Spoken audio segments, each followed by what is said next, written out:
Be here, as challenging of a day and an evening it is. It is 2 o'clock on a beautiful sunny day here in Pittsburgh. It is 9 o'clock on what I hope was a beautiful day and I worry is a challenging evening in Tel Aviv in Israel. Dikla, thank you so much for being with us.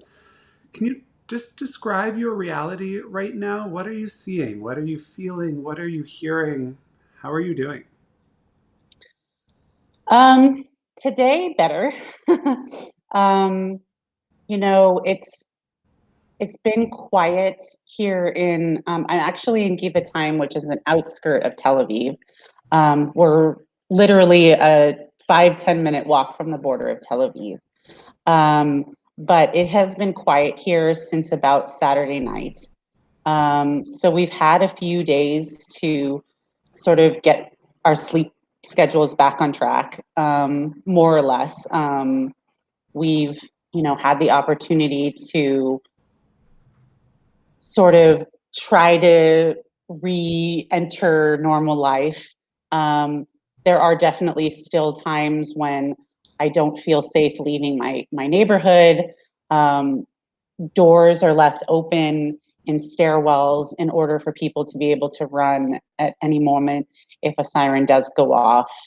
Um, and there are still rockets falling all over Israel and all over Gaza. It's been fairly nonstop. We're just lucky that in Tel Aviv it has been quiet for the last couple of days, and it's been a process, not an easy one.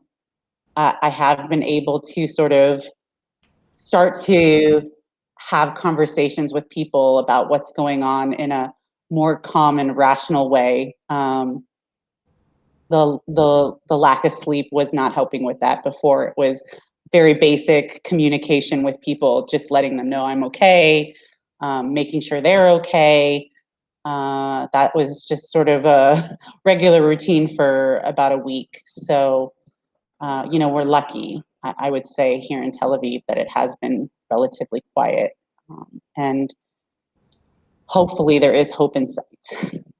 Yeah, I heard some encouraging news about the possibility of a ceasefire coming soon, although history tends to indicate right before that happens, each side tends to try to achieve their last ends, which makes for a sleepless night. And I pray for you and for everyone that isn't the case. Part of the reason that I'm so glad that you are taking the time to have this conversation, I'm hearing from a number of young people in particularly, but adults as well, about just how hard it is to hold the complexities of what's taking place in Israel, in Gaza, internal strife, terrorism. And you're someone who has a pretty large social circle, right? Family abroad, as well as there, friends. The work that you do puts you in contact with many different parts of Israeli society. Can you tell us a little bit about the work you are doing, the organization that you are a part of, and then what you're kind of hearing from everyone involved? Sure. I work for an organization called the Parent Circle Family Forum. We're a nonprofit organization that is part Palestinian and part Israeli. We have two offices, one in here near Tel Aviv and one in Beit Jala in the West Bank. We have basically copied staff in both locations, and we represent over 600 families that are bereaved from the conflict. That varies from members who are parents who have lost children, brothers and sisters who have lost. I, while I am not officially a member, I am technically a member because I did lose my grandmother in the 48 war here in Israel. And we work all of us together to come to some sort of reconciliation. We're not a political organization by any stretch or measure, but we do work towards a lasting peace. Um, the work that I do is actually grant writing, but I'm involved with organizations all over the world. We do what are called dialogue meetings here in Israel and in Palestine and all over the world, where we bring an Israeli and a Palestinian to tell their story of bereavement, mostly to school children, also to young adults. But primarily, our work is to bring our stories of bereavement. It's an incredibly powerful organization, but also it's been very difficult, I would say, in these last few weeks, leading up to the outbreak of what I consider as more of war. There have been mounting tensions, and it's difficult. We're an organization of both Palestinians and Israelis. There are deep feelings on both sides, with the overarching idea of we all want peace, we all want everyone to live in peace and security. It's a very challenging work to do when there is an outbreak like this.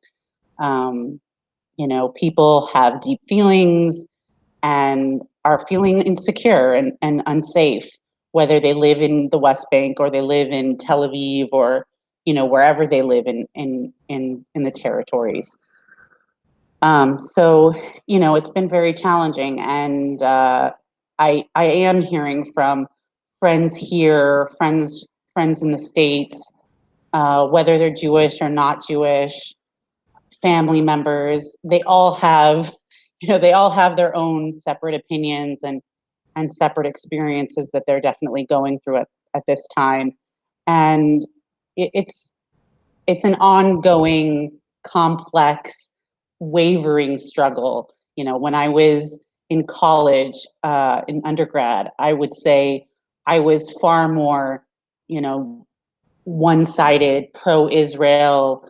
I didn't have the experience that I feel like I do now, and the understanding and compassion that I do now. And even living in Israel, which I do feel tends to develop a lot more polarization. I feel like I am personally very progressive and very open-minded and open-hearted about the situation. And I have friends living here in Israel. I have friends living in the West Bank. I have contacts all over, and it's very challenging. It's a very difficult conversation to have with people, and it's not easy. But at the end of the day, everyone really has to think about the humanity and really consider the a prolonged and lasting solution rather than just a ceasefire, just these ceasefires over and over again, because they're not lasting, and they do not work. They do not solve the problem. They are band-aids. Yeah. And that goes to kind of what I was really hoping to get a chance to talk to you about, that from our time together in person, and certainly now in the work that you are doing, the way you move about this world. Um, we're both sympathetic to and very active in lots of progressive causes, whether that's the recognition that Black Lives Matter and that America has a long history of racial injustice it hasn't owned up to, or LGBTQ plus causes, or, it's true for many young Americans these days. Um, and you are managing to keep two facets of your identity equally strong, right? There's the Israeli side of you, there's the progressive side of you, which are in no way in conflict, but here in America, it is being portrayed as if those two are in conflict. And I'm curious just what advice you would offer to others who are struggling in the same space. Well, I'll be honest. I've been doing a lot of reading over the last week, both articles and news sources that I feel are balanced, are not balanced. they all have information to glean, whether you like it or not. But I think that, what I've been reading and what I know and the history and the complexity and the human side is that, you do have to really hold who you are in the same space as what you believe. And it's not an easy thing to do. Israel it's an incredibly complex place, an incredibly complex history. And being Jewish in itself is not an easy thing. We all know that. But I think that what it really comes down to is we have to be able to have the conversations and be open to having the conversations, and also really hold space for those who don't know. I mean, I have a perfect example is I have a therapist who happens to be in the United States. We do all of our sessions over online, and she knows almost nothing about the conflict, and she lives in a very rural area of Minnesota and really doesn't have contact with any other people who are involved. I'm the first Israeli she's ever known, and she felt very obligated to do some research and to start listening to podcasts in the last week. And we spent about 45 minutes this week just sort of breaking down what the conflict is and what's going on. And you just really have to be open to having those conversations with people, and then also know when people aren't open to have those conversations. And you're not going to necessarily change someone's mind, but you don't have to stop believing necessarily in progressive action and progressive movements just because you're Jewish, just because you're Israeli. Um, those things are not in conflict, as you said. There are incredible amounts of compassion and human value and human rights being practiced here in Israel, and it's important for people to know that. And there is definitely a huge peace movement on both sides, and it's really important to remember those things and to be active in those movements and not necessarily in the pro-Israel, pro-Palestinian camps that tend to be very polarized. It's much harder for those efforts to perhaps get space in a international media that would prefer a black and white good versus evil. And Absolutely. right when you are sitting in the middle of the road, there are cars going down both sides. It makes it a precarious place to be. What are you listening Absolutely. to? What are you reading? What really struck you? What would you recommend? Well, actually, I have a couple of good books that I recommend, and I also have um, there's a there's a writer and political activist here in Israel named Oded Adami Leshem. He happens to be very prolific in the concept of hope and how hope plays into the peace process and peace movement. And he's written some very good articles. There was one in particular that was written a couple years back in 2019 about the role of the enemy in inducing hope for peace. I would really highly recommend people look that up, look him up. He's given several talks. He's excellent.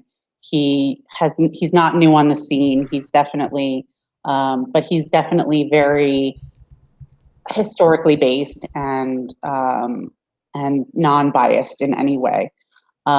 There's a book called The Case for Israel by Alan Dershowitz, which I think tends to be a little bit more to the right. And there's also Why the Jews, The Reason for Anti-Semitism by Dennis Prager, who happens to be a little bit more to the left. Those are two good books that I think really give a lot of complexity and history to the conflict. But I think that the most important thing to do right now is to be really thoughtful and critical when you are reading and absorbing mass media, CNN, MSNBC, all of these like um, network news stations and broadcasters, are not necessarily giving you the full story. I really encourage people to do a little bit more digging. I've read some great things put out by the LA Times recently. I actually read a great article in the Atlantic that was put out yesterday that gives sort of a history of how Iran plays into all of this, which is, I think, really important for people to understand and know. um, there's a lot of really, really good information out there, and there's a lot of really fantastic stuff being written and being said right now. And I think even more than that is trying to have conversations with people that are here, that are on the ground, that are really experiencing what's going on. People in the West Bank, in Gaza, in Israel, and really, you know, in whatever way you can, having conversations with them in a real and meaningful way. Because I think that a lot can be learned from how it really feels and what is really happening on the ground. Because most of us, the majority of Israelis, the majority of Palestinians, do not want this to continue. They do not want the fighting to go on. They want to live in peace and security. They want to take their kids to the beach right now and play. And it's just an incredibly difficult situation. It's sad and scary for everyone, and it's really not helping at all for anyone outside, especially outside of the situation, outside of Israel, outside of Palestine, to be pointing fingers or taking sides, or measuring who's done what, and who started what. um it's just really important for people to focus on how we can come up with a solution and how peace can be accomplished. It's interesting to think about how, and I don't mean to pull you into a conversation you don't want to be on record having, so you're, by all means, treat this one carefully. In the United States, we're living through a particularly politically polarized time where in the last presidential election, in this presidential election, we see a broader disparity between where the majority of people are and where their elected leader may be. How much the more so in Israel, where to become prime minister, one receives far less than a majority of votes. And in the case of the Palestinians, it's been a long time since there's been an election 15 for, years, my God. right, Yeah. some type of representative government. What role do you see in politics and politicians and political opportunism separate from the will of the people that you are describing as quite different? I have no problem being on the record to say that, to be totally honest with you, we are absolutely pawns in a game being played, and it's no different here. It's no different in the States. It's no different all around the world right now. There is huge polarization everywhere you look, especially I would say in the Western world at this time. And we have just, I think it was 2 months ago, undergone our fourth election in less than 2 years here in Israel. Bibi is obviously not getting the message, and he really doesn't like the message he's getting. And the timing is just uncanny. It really could not be clearer that um, Bibi is really vying for that last bit of hope, that last possibility of grabbing power at this point. And it's extremely frustrating. I'm happy to share that in all of the elections, I have voted either center or left. In the last one, I got completely fed up and voted Labor. And I could go into detail of the complexities of the Israeli party system here, but it's not for this conversation. But it is extremely, extremely frustrating to feel very much a pawn, a just a piece of the puzzle, and Hamas is no different. It's extremely polarized in the Palestinian side as well. It's horrible that there haven't been elections in 15 years. It's horrible that Gaza is underfoot of Hamas, and there is a feeling of hopelessness and helplessness in many of these situations, and especially at this time. And it feels very much like if there isn't a change, if there isn't a political change, that we will really only have a temporary ceasefire at this time. And who knows, it could be, weeks, months, years. We really can't tell um, when the next flare up would be and what will set it off. But it is as frustrating as it is. We have to keep going forward, and we have to keep hope and keep being politically active and keep exercising our right to vote, just as you do in the States. And we have to hope for a change and have to hope for better days. Um, and that's really all I can say on that particular topic without getting too nuanced and too detailed. I also appreciate your ability to do it without screaming, as I tend to resort to when talking about politics. Yes, well, there has been plenty of screaming, trust me, in the background of all of this. I'm sure. I'm sure. I'm so grateful for your time. I just want to leave you the last word. Anything else that you hope, wish, want my congregation here in Pittsburgh, Jews in America, across the world, to understand about what it's like to be in Israel and on the front lines of both the peace movement and the very real living under the threat of terror reality of the current day? I mean, I would just say that no one can lose hope, even in the darkest times, even in the hardest days, even in the frustration, even in the times when you do want to scream, even when I curse that 5 seconds that I've just come back into my apartment and heard another siren and have to run back out into my stairwell and see my neighbors yet again. And that total frustration that I'm sure a lot of Jews in America are feeling, the exasperation of having to explain away the situation and where they stand. It's exhausting, it's frustrating, really, no matter where you are.